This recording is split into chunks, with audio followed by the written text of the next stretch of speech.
ব্রাজিলের ফুটবল ভক্তদের মনে নতুন করে দুশ্চিন্তার ছায়া। সেলেসাওদের রেকর্ড গোল স্কোরার নেইমার কি আবারও ইনজুরিতে পড়েছেন? থাই ইনজুরির শঙ্কায় গতকাল সান্তোস করিন্থিয়ান্স দ্বৈরথে মাঠেই নামতে পারেননি নেইমার। সান্তোসের কোপা পাওলিস্তা সেমিফাইনালে 2-1 গোলে হারের ম্যাচটি সাইডলাইনে বসেই দেখতে হয় এই ব্রাজিলিয়ান মহাতারকাকে। এর আগে গত সপ্তাহে ব্রাগান্তিনোর বিপক্ষে 2-0 গোলের জয়ে খেলতে গিয়েই বা উরুতে অস্বস্তি অনুভব করেছিলেন নেইমার।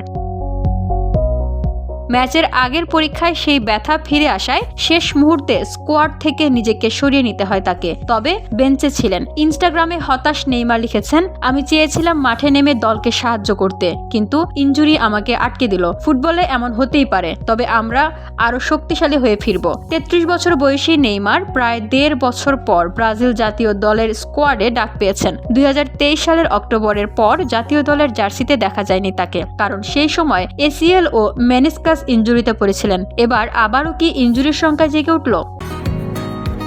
বসুন্ধরা, উত্তরা, বনশ্রী, কুড়িল ও বাড্ডা সহ রাজধানীর বিভিন্ন স্থানে অভিজাত ও অত্যাধুনিক মানের ফ্ল্যাট কেনার এক নির্ভরযোগ্য প্রতিষ্ঠান pleasant properties limited.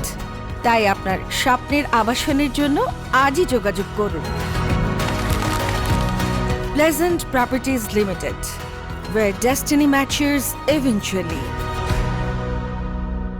Santos coach Pedro Caixinha অবশ্য ভিন্ন মত পোষণ করেছেন। তার মতে এটি কোনো গুরুতর কোনো ইনজুরি নয়। নেইমারের কোনো গুরুতর ইনজুরি নেই, শুধু অস্বস্তি অনুভব করছে। আমরা তাকে নিয়ে কোনো ঝুঁকি নিতে চাইনি, বলেছেন কোচ। তবে জাতীয় দলের ম্যাচের আগে নেইমারের এমন ছন্দপতন ব্রাজিল ভক্তদের মনে উদ্বেগ বাড়িয়েছে বইকি। এদিকে 20 মার্চ ব্রাজিল বিশ্বকাপ বাছাই পর্বে কলম্বিয়ার বিপক্ষে মাঠে নামবে। 25 মার্চ লড়বে বিশ্ব চ্যাম্পিয়ন আর্জেন্টিনার বিপক্ষে। নেইমার কি এর আগে সম্পূর্ণ ফিট হয়ে ফিরতে পারবে, নাকি আবারও দীর্ঘ ইনজুরির ধাক্কায় পড়তে যাচ্ছেন সেলেসাও তারকা?